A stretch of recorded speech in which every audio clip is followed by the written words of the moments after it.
Friends, CM KCR కొడుకు arrest, తీవ్ర టెన్షన్లో కేసీఆర్. ఈ విషయాన్ని తెలుసుకునే ముందు వీడియో అయితే మీరు కంప్లీట్గా చూడండి. అప్పుడు మీకు కంప్లీట్ ఇన్ఫర్మేషన్ ఏంటో అర్థమవుతుంది.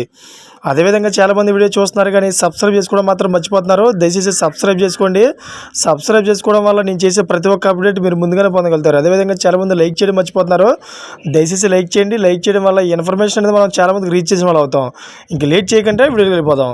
ఫ్రెండ్స్, సీఎం కేసీఆర్ ఫ్యామిలీలో మరొకరు అరెస్ట్ అయ్యారు. అదేవిధంగా భూ వివాదం కేసులో కేసీఆర్ అన్న కుమారుడు కల్వకుంట్ల కన్నారావును ఆదిబట్ల పోలీసులు ఇవాళ అరెస్ట్ చేశారు. మరి కాసేపట్లో ఆయన కోర్టులో హాజరుపరచనున్నారు. అరెస్టు కంటే ముందు బెయిల్ కోసం 2 సార్లు యత్నించారు కన్నారావు. కానీ ఆ ప్రయత్నాలు విఫలమయ్యాయి.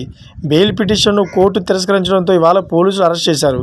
ఈ కేసులో కన్నారావు వనగా ఉన్నారు. రంగారెడ్డి జిల్లా ఇతులాపూర్మెట్ మండలం మన్నెగూడలో సర్వే నంబర్ 32/RUలో ఓఆర్ఎస్ ప్రాజెక్ట్ సంస్థకు చెందిన 2 ఎకరాల ప్రైవేటు భూమిని కబ్జా చేసేందుకు కల్వకుంట్ల కన్నారావు గ్యాంగ్ ప్రయత్నించిందని ఆరోపణలు ఉన్నాయి. ఈ మేరకు ఆ సంస్థ డైరెక్టర్ బండోజు శ్రీనివాసు అదేవిధంగా గత నెల 3న ఆదిబట్ల పోలీస్ స్టేషన్లో ఫిర్యాదు చేశారు. కన్నారావు మార్చి 3న ఉదయం 7 గంటలకు 150 మందితో తమ కంపెనీ భూభాగంలోకి వచ్చి ఫెన్సింగ్ తొలగించి హద్దు రాళ్లు పాతారని ఫిర్యాదులో పేర్కొన్నారు. భూమి చుట్టూ ఉన్న ఫ్రీ కాస్ట్ వాల్స్ను కూడా కూల్చివేశారని చెప్పారు. ఆయన ఫిర్యాదు మేరకు పోలీసులు ఎఫ్ఐఆర్ నమోదు చేశారు. అదేవిధంగా ఎవరెవరైతే తప్పులు చేశారో వాళ్ళందరూ కూడా ఎఫ్ఐఆర్ నమోదు చేసి పోలీసులు అయితే అరెస్ట్ చేయడం జరిగింది. ఈ విషయం మీద అయితే కేసీఆర్ చాలా దుఃఖం నుండి తెలుస్తుంది. ఫ్రెండ్స్, ఇటువంటి లేటెస్ట్ అప్డేట్స్ కోసం నా ఛానల్ సబ్స్క్రైబ్ చేసుకోండి. Thank for watching friends.